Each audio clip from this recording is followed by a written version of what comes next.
Saya yakin ini cara Allah menolong. Kalau ingin diringankan persoalannya, maka ringankan persoalan lain dengan cara menolong orang lain. Kemudahan akan didapat kalau kita memudahkan dengan cara menolong urusan orang lain. Takwa, benahi ibadah, ini cara Allah menolong. Lalu ringankan beban orang lain. Maka dari itu, pertolongan Allah akan berpihak kepada kita. Maka mutlak janji Allah berlaku. Dan siapa yang bertakwa kepada Allah, Allah keluarkan sepekat sepenat apapun masalah yang menenggelamkannya. Barang siapa yang senantiasa eksis takut kepada Allah, seberat apapun urusannya Allah ringankan. Barang siapa bertakwa kepada Allah, rezekinya akan datang dari jalan yang tidak disangka-sangka, termasuk pertolongan Allah. Assalamualaikum warahmatullahi wabarakatuh. Tak terasa, waktu terasa cepat berjalan, saking nikmatnya hidup. Maka bersyukur atas nikmat lahir batin, nikmat sehat, nikmat sempat untuk mengendalikan sempit. Ketemu di Risalah Hati kembali bersama saya Epi Effendi. Ini tema juara, yaitu salah satu yang manusia mutlak butuhkan. Intan yang surkum, pertolongan Allah. Kita akan membahas tema bagaimana Allah menolong kita. Layakkan diri untuk senantiasa mendapat pertolongan Allah di Risalah Hati sesaat lagi.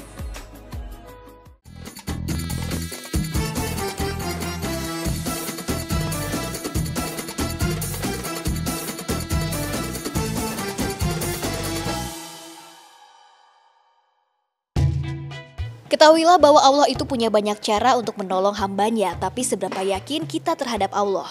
Allah Subhanahu wa Ta'ala berfirman, "Dan apabila hamba-hambaku bertanya kepadamu tentang aku, maka jawablah, bahwasannya aku adalah dekat.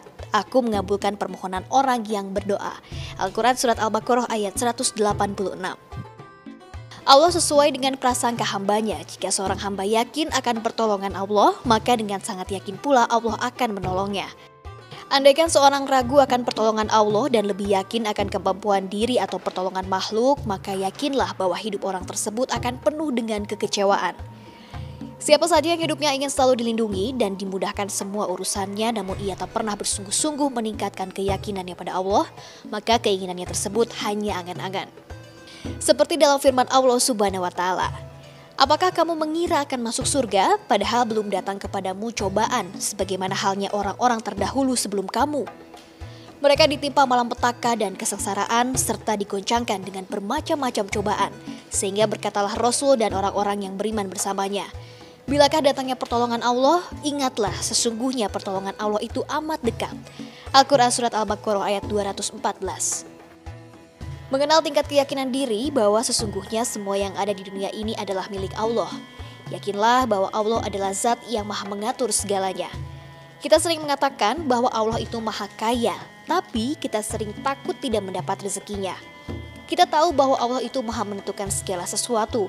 Allah yang menciptakan manusia berpasang-pasangan, tapi kita sering risau, bahkan takut jika tidak mendapatkan pasangan hidup. Bila demikian, kita masih berada dalam tingkat ainul yakin dan belum sampai ke tingkat hakul yakin.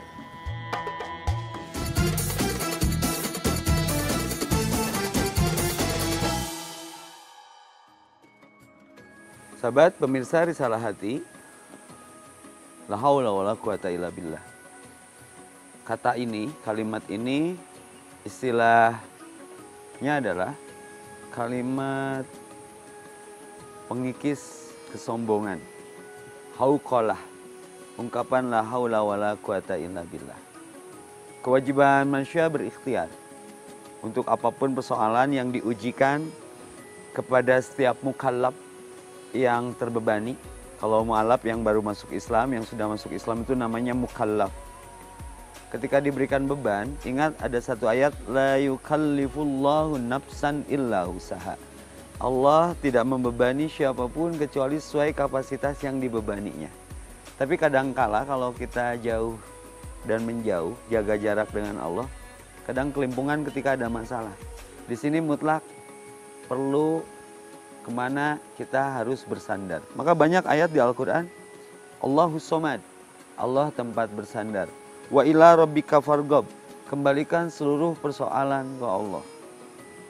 Mudah-mudahan risalah hati ini menjadi jalan bagaimana menyelesaikan masalah yang jadi beban dalam kehidupan, kembali dikembalikan kepada sang pemilik kehidupan. Biarkan Allah yang menyelesaikan beban kita. Temanya juara sekali, bagaimana cara Allah menolong. Jangan bosan mendengarkan pesan yang muncul dari risalah hati, bahwa ikhtiar adalah perbuatan. Rizki adalah kejutan. Hanya doa yang merubah takdir. Muhammad Rasulullah dengan para sahabat diuji dengan beberapa kali peperangan dengan pasukan yang kapasitasnya terbatas. Strategi tetap dibikin. Ingat kasus perang Khandaq. Bagaimana hendak menyerang ketika Khandaq digenderang perangkan. Genderang perang Khandaq itu mau dilangsungkan, pasukan nggak banyak. Kita kenal sahabat Salman Al-Farisi yang membuat strategi berupa parit sampai dapat gelar Al-Farisi itu. Dia melakukan politik untuk bagaimana menjebak lawan dengan membuat parit. Artinya bagi Allah mudah memberi pertolongan langsung, tapi tetap ikhtiarnya dijalankan. Dan akhirnya saat itu Khandaq dimenangkan. Dan beberapa perang lainnya yang jadi pokok adalah penyandaran diri. Apapun kasus dan persoalan, seberapa beban yang membebani kita dalam kehidupan, serahkan ke Allah. Tapi tetap ikhtiar. Makanya luruskan istilah tawakal itu bukan diam menunggu keputusan. Harus ada ikhtiar. Seperti layaknya Hajar, istrinya Ibrahim, setelah melahirkan bayi, air tak ada. Ikhtiarnya apa? Sofa, marwa, 7 kali yang disebut sa'i.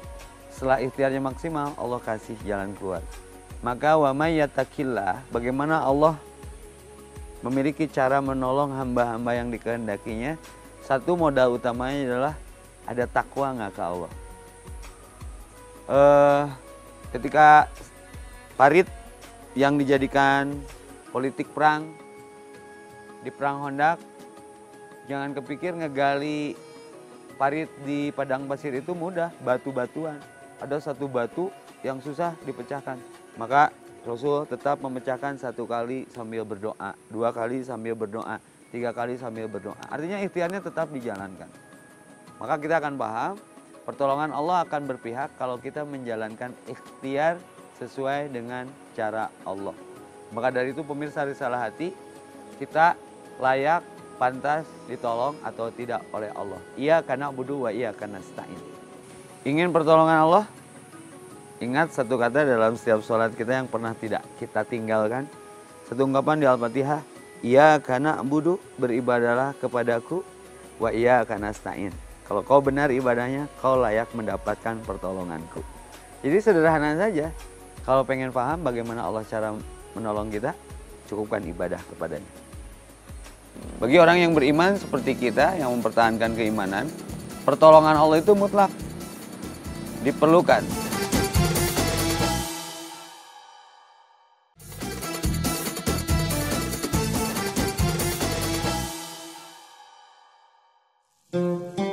Segala sesuatu yang terjadi pada diri seorang muslim seperti kesulitan-kesulitan yang ditemui di kehidupan ini merupakan salah satu bentuk kasih sayang Allah. Orang yang beriman dan percaya akan pertolongan Allah, insya Allah mampu mengatasi semua masalah itu. Bersama Allah tidak ada masalah yang tidak mungkin diselesaikan. Allah sudah menjanjikan dalam firman-Nya yang artinya, barang siapa bertakwa kepada Allah, niscaya Dia akan mengadakan baginya jalan keluar dan memberinya rezeki dari arah yang tiada disangka-sangka. Dan barang siapa yang bertawakal kepada Allah, niscaya Allah akan mencukupi keperluannya. Sesungguhnya Allah melaksanakan urusan yang dikehendakinya. Sesungguhnya Allah telah mengadakan ketentuan bagi tiap-tiap sesuatu. Al-Quran Surat At-Tolak ayat 2-3. Allah hanya memberikan pertolongan seperti yang disebutkan pada firman-Nya tersebut kepada orang yang bertakwa dan yakin akan pertolongannya.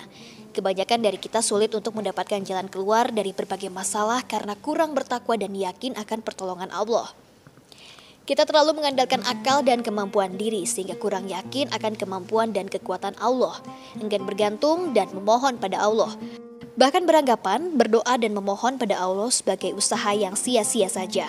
Allah Subhanahu wa Ta'ala berfirman, "Tiada suatu bencana pun yang menimpa di bumi dan tidak pula pada dirimu sendiri melainkan telah tertulis dalam kitab Lauhul Mahfuz sebelum kami menciptakannya. Sesungguhnya yang demikian itu adalah mudah bagi Allah.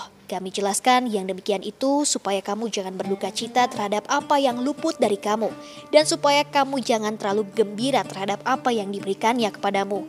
Dan Allah tidak menyukai setiap orang yang sombong lagi membanggakan diri." Al-Quran Surat Al-Hadid ayat 22-23. Dalam ayat tersebut Allah menjelaskan bahwa tidak ada satu bencana pun yang menimpa kita melainkan sudah tertulis dalam kitab Lauhul Mahfuz sebelum terjadinya. Allah menggambarkan hal ini agar kita jangan sedih atas apa yang luput dari kita dan jangan sombong dan bangga atas nikmat yang diberikan Allah pada kita. Dengan mendengarkan ayat ini berulang-ulang, insya Allah kita akan ikhlas dan ridho menerima segala masalah dan beban berat yang hadir di hadapan kita.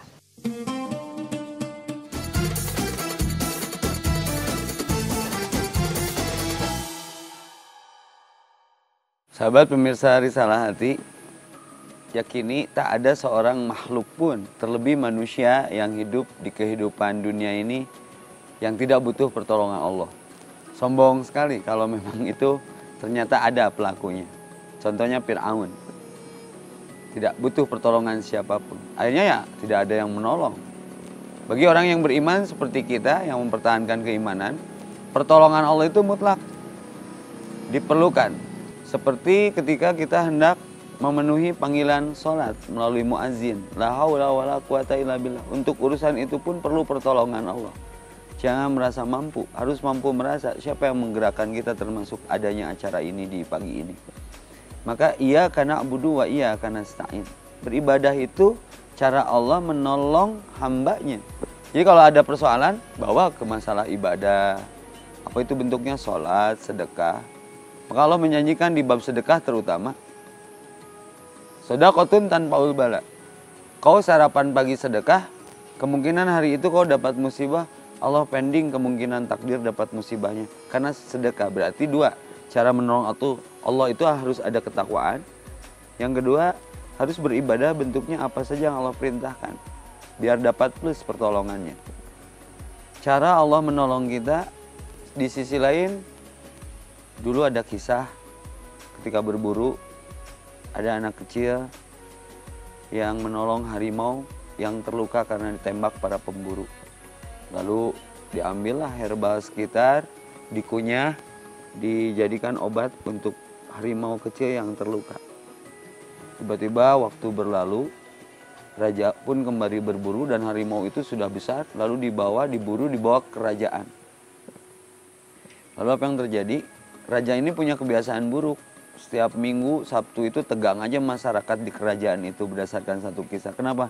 Karena masyarakatnya dapat antrian, dapat jatah untuk bertarung dengan harimau yang dapat diburu dari hutan hasil buruannya. Satu ketika, Syahdan terkisahkan, jatuhlah tempo kepada anak kecil yang pernah menolong harimau itu.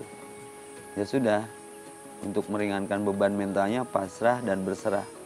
Tapi tiba-tiba pas masuk arena, harimau pun punya insting kalau dia pernah ditolongnya. Yang ada bukan dimangsa, bukan dihianati, diserang, tapi malah harimau itu menjilat-jilat wajah si anak kecil yang sudah dewasa itu. Kenapa? Ada tabungan. Dia pernah menolong harimau itu. Jadi cara Allah menolong itu betul kata hadis Nabi, barang siapa yang menolong saudaranya ketika dia butuh pertolongan, Allah tolong dia. Jika orang tukang tulang tulung, gak batur nalang kan susah, insya Allah gak bakalan susah ketika kita butuh tulung, butuh talang. Makanya rubah polanya, jangan cik mulai dari melihat acara ini pek weh. Jadi mulai stres positif, loba duit pangabutuh eueuh hayang naon sok. Stres urang duit loba pangabutuh eueuh. Ustaz Epi tong gede hulu, pusing teu asup helm lain gede hulu. Saya yakin ini cara Allah menolong. Kalau ingin diringankan persoalannya, maka ringankan persoalan orang lain dengan cara menolong orang lain. Maka yasir wala tu'asir. Kemudahan akan didapat kalau kita memudahkan dengan cara menolong urusan orang lain. Takwa, benahi ibadah, ini cara Allah menolong. Lalu ringankan beban orang lain. Maka dari itu pertolongan Allah akan berpihak kepada kita. Allah berjanji dalam satu ayat, ingin pertolonganku, intan surha yansurkum. Tolonglah agamaku. Ya, ke masjid, ikut bersosialisasi, sholat berjamaah, baca Quran.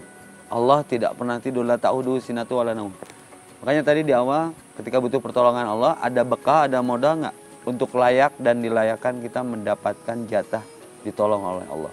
Kalimat wiridnya, saya yakin semua pemirsa sudah hafal, di risalah hati akan kembali diingatkan. Hasbunallah wa ni'mal wakil. Wakil kan seluruh persoalan ke Allah. Ni'mal maula wa ni'man nasir. Faktanya apa? Musa nggak yakin kalau laut bakal terbelah. Ibrahim nggak yakin kalau api akan menjadi dingin. Ini pertolongan Allah mutlak. Kalau bagi Allah apa yang nggak mungkin. Api pun menjadi dingin, laut pun terbelah bagi Musa. Tapi tetap ikhtiarnya dijalankan. Idrib bi asoka, pukulkan tongkatmu. Selayak apa, sepantas apa kita mendapatkan jatah pertolongan Allah.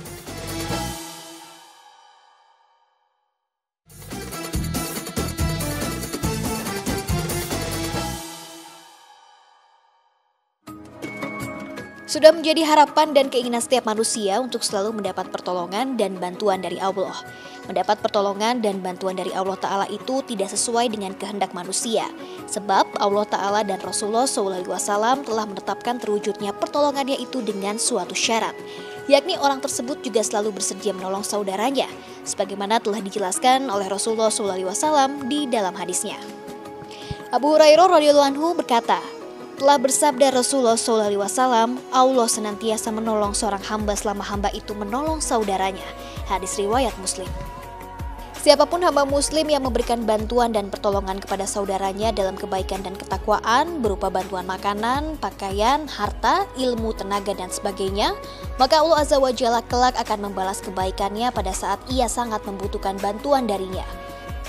Selain itu, Allah Ta'ala juga akan membantunya kelak di saat ia butuh pertolongan darinya di alam barzah dari fitnah dan azab kubur, atau pada hari kiamat dari berbagai kesulitan dan azab neraka. Apalagi jika hamba muslim tersebut memiliki sifat dan kebiasaan yaitu berusaha untuk memenuhi segala hajat kebutuhan saudaranya sebaik-baiknya tanpa diminta atau diperingatkan. Maka Allah Ta'ala niscaya akan memenuhi segala kebutuhannya di dunia dan kehidupan akhirat. Dan janji Allah Azza wa Jalla adalah benar dan pasti akan dipenuhi bagi orang yang berhak mendapatkan janjinya. Bahwasannya Rasulullah SAW bersabda, dan barang siapa yang berusaha memenuhi kebutuhan saudaranya, maka Allah juga akan berusaha memenuhi kebutuhannya. Hadis riwayat Al-Bukhari. Jika seorang hamba muslim sudah menunaikan kewajibannya membantu saudaranya dengan penuh kesungguhan dan seukuran kemampuannya, maka Allah Ta'ala akan memenuhi janjinya dengan bersiap-siap untuk membantu hambanya tersebut dikala membutuhkan bantuannya. Dan ingatlah, Allah Ta'ala tidak pernah ingkar janji.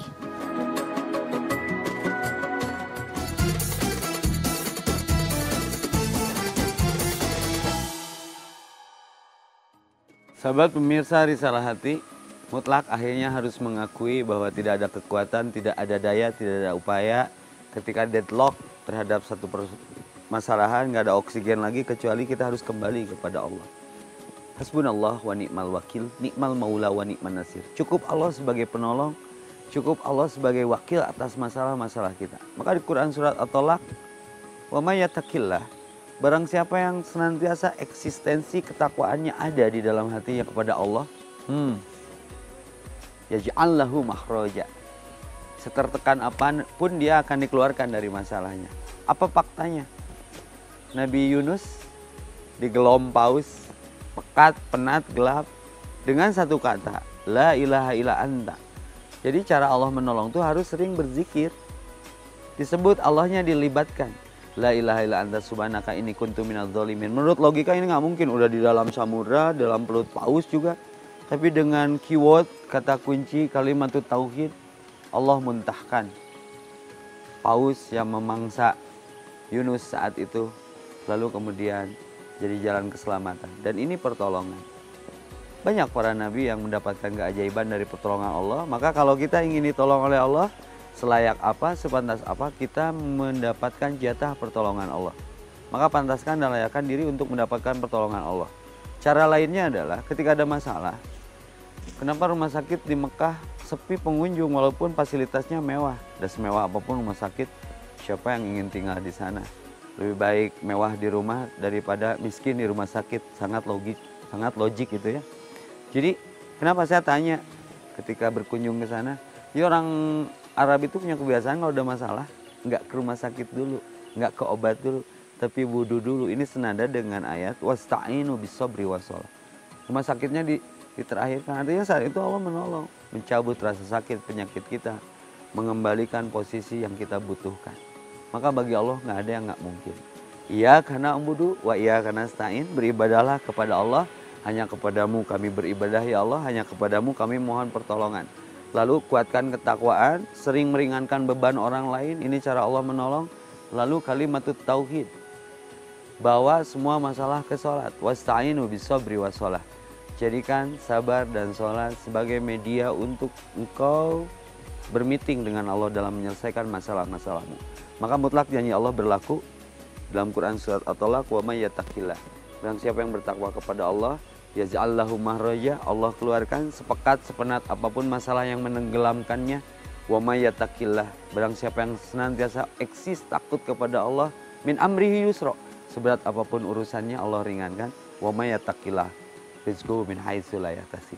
Barang siapa bertakwa kepada Allah, rezekinya akan datang dari jalan yang tidak disangka-sangka, termasuk pertolongan Allah. Mari kita berdoa supaya kita layak dan pantas untuk senantiasa mendapat pertolongan Allah. Sederhana saja. Innallaha wa malaikatahu yusholluna 'alan nabi, shallu 'alaihi wasallimu taslima. Allahumma ihdinas siratal mustaqim, siratal ladzina an'amta 'alaihim ghairil maghdubi 'alaihim waladdallin. Allahumma iyyaka na'budu wa iyyaka nasta'in. Ya Allah, kuatkan ibadah kami supaya kami layak mendapatkan pertolongan ketika kami butuh pertolongan-Mu dan akan senantiasa butuh terhadap pertolongan-Mu. Hasbunallah wa ni'mal wakil, ni'mal maula wa ni'man nasir. Hasbi Allah la ilaha illa huwa alaihi tawakkaltu wa huwa rabbul arsyil adim. Allahumma inni as'aluka bi anni asyhadu annaka antallah la ilaha illa antal ahadus samadul ladzi lam yalid wa lam yulad wa lam yakul lahu kufuwan ahad.